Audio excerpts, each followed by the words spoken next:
The Boston Red Sox just selected the best player in the MLB 2021 draft at pick 4 in Marcelo Mayer, their shortstop of the future. What's going on, YouTube? Welcome back to another video. Today, we are going to be going over the Boston Red Sox 4th overall pick in the 2021 MLB draft. Now, this year, there are a lot of really good players. You've got the Vanderbilt duo of starting pitchers in Kumar Rocker and Jack Leiter. You had Marcelo Mayer. You had a really good catcher out of Kentucky. I can't remember his name. However, there was no really consensus number 1 overall pick. I think it's going to be a really deep and strong draft class, but we don't know who the actual number 1 pick was going to be. There was no lock like there has been in years past with Adley Rutschman or Spencer Torkelson, just to name the past two.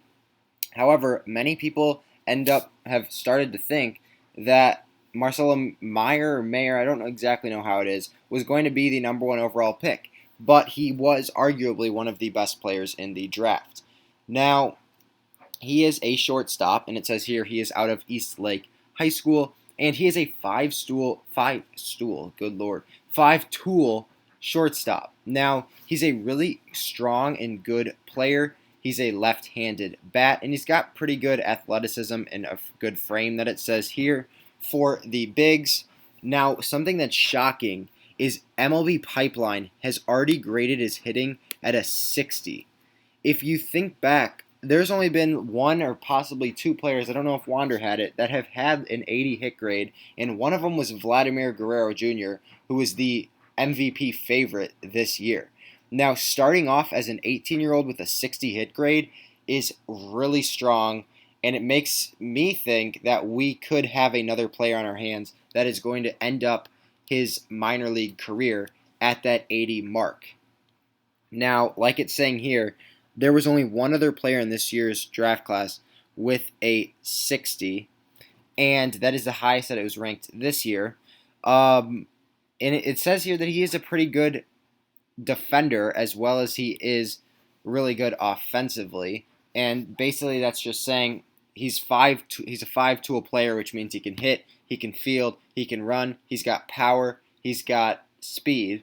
And so if you're able to be a plus defender with really strong hitting statistics and hitting a good feel for hitting the baseball, you're going to be a really good player. And as you can see here, the comparisons are Corey Seager and Carlos Correa. This past season for East Lake High School, he hit .392 with 14 home runs and 45 RBIs. And just an awesome ending for anybody. His final at-bat in high school was a grand slam. That's just pretty cool. They are saying he could improve his speed a little bit, stealing bases, and just at least his speed in general on the base path. But they're saying he's a Swiss Army knife, which means he's very versatile and he has many uses, which is very good, and it means that he has the ability to improve on pretty much anything that he needs to. And this is a guy right here. There's two really good players that they've had in that school. Adrian Gonzalez, who everybody knows, was a phenomenal player, especially for the Dodgers. And then Keone Cavaco is a guy who's still in the minors. He is for the Twins. He is a very under-the-radar type prospect.